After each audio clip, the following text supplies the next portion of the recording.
This suite of legislation that we are introducing today, in conjunction with the governor's proposed legislation, will initiate important progress to make our state safer. The suite features 3 bills that would seek to implement the following changes in the state: increase mental health crisis units, enable the mental health crisis system to connect to 911 dispatch, increase the number of crisis walk-in centers, establish a main office of violence prevention, increase the medication management services, institute a statewide active shooter alert system, implement a ban on bump stock-like devices, and institute a 72-hour waiting period for all firearm sales in the state.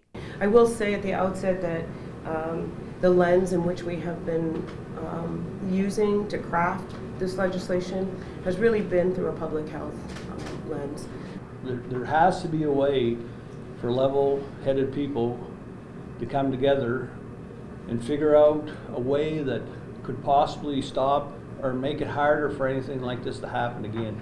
There are some of the measures, like bump stock bans and the 72-hour waiting period, that Republicans previously defeated in prior bills. However, they did seem open to supporting more mental health services. Mass shootings are clearly a mental health issue because sane, balanced people do not perpetrate them.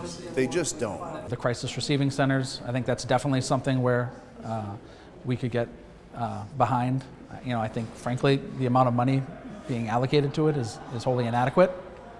I think we need to be doing more on that front. While these bills are in the early stages of the legislative process, Speaker Talbot Ross is hopeful that the ideas in the bills will pass with bipartisan support. It's absolutely our hope that we will be able to move forward in a bipartisan manner.